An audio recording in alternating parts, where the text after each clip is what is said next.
Hello and welcome back. In today's session, let's implement how we can list all the return book from MySQL database.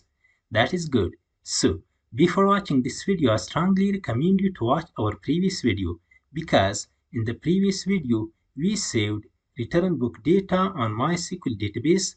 That is good. Let's first open issue books. So we have already implemented the issue book list. There is no problem. Today, let's copy the same code from the issue book because in the return book, we have the same structure and here we don't have expired date.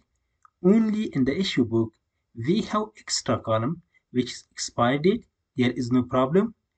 And here we have ID, that is good, return date, student, book, and description. Okay, anyway, let's close the application. Okay, friends, we have a simple table. This is a custom table. You can use custom table or normal Java Swing table. If you want to use custom table, here in the template, we have custom controls. That is good. Let's expand that. And here we have custom table. If you want to use that, simple drag and drop, there is no problem. And if you want to use Java Swing table, from here you can find that table. Simple, we have table. Simple drag and drop, there is no problem. And for now, let's skip that because we want to use custom table. Okay, let's open issue book form and let's open the source code. And here we have method. Let's find that we have a method get all records. Let's copy that. Simple. And here let's copy. Let's paste here. Simple. We want to paste here. Okay, that is good. So we have a simple method. This method now get all the records from the issue table, and we want to define a method to get all the records from the return table.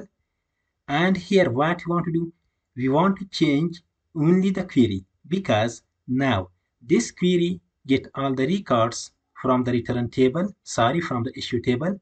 We want to define a query to get all the records from the return table. Let's define query on MySQL database. So before writing the query, let's select all the data from the return table. Simple, select all from, we have TBL book return. Let's execute that. As you can see, we got all the records. That is good. And here we want to define a query to get data from different tables because this table has relationship with the book table, with student, and with user table. That is good. Let's define a join query. Simple, select. We want to select, for example, return ID. Thereafter we have return date. After that we have book ID. Instead of that, let's get the book title. Simple, title.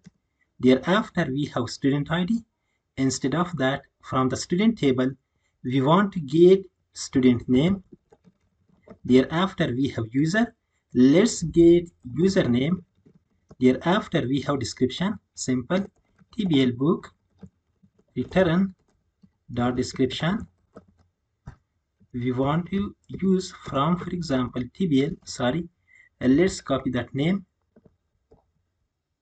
So thereafter, let's join book table, student table, and user table. Simple, inner join TBL book on, we have TBL book return dot book ID equals, equals, we have TBL book dot book ID. So after that we have student table. Let's copy the same statement. Simple, and here we want to change this to TBL student, and here let's use student ID, and here also TBL student. Let's use student ID, So after that we have user. Simple.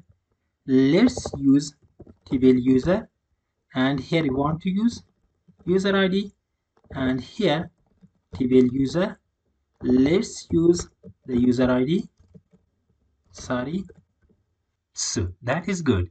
As you can see, we defined a simple join query. That query can get data from the return table, from the book table, from the student table, and user table. So let's execute that. We have an error, unknown column name, student. Let's check that. Let's check student table. Sorry. Let's check that table. We have student name. That's good. There is no problem. Okay, here is the problem. Let's use student ID. That is good. Let's execute that. As you can see, we got all the data from different tables like return table, book table, student table, user table. That is good. Let's copy that query, and here instead of that, let's replace that. So thereafter we establish the connection. There is no problem. We define prepare statement and we executed that query. After that we have table header, and here we don't have issue date. Let's remove that. We don't have expire date. Instead of that we have return date. Thereafter we have book. There is no problem. Student name, username, description, and action. And here we have, sorry, we don't have issue ID. Instead of that we have return ID. Let's remove that. And here we have return date. Let's use return date. We have title, student name, username, and description. Let's remove that. And here we want to use return date. So that is good. Thereafter we don't have any changes. Let's call that method on the constructor. Let's copy that, and here we want to call that. So thereafter, as you know that in the table we have three buttons like edit, delete, and card. We want to hide the card button. Let's copy code from here. We have a simple method. Let's copy that and paste here. So let's run the application to see the result. We have login form. Let's log in. Let's open return books. Okay, I think we got an exception. Let's check that. Okay, array index out of bound exception. Let's check the method. And here, okay, we have 7. Instead of that, let's use 6. Let's save the changes and run the application to see the result. Let's open return books. So as you can see, we got all the data from the return table. That is good. So if you have any questions, you can write them in the comment. Please like, subscribe, and share my videos. That is enough for today. Have a good day. See you in the next one.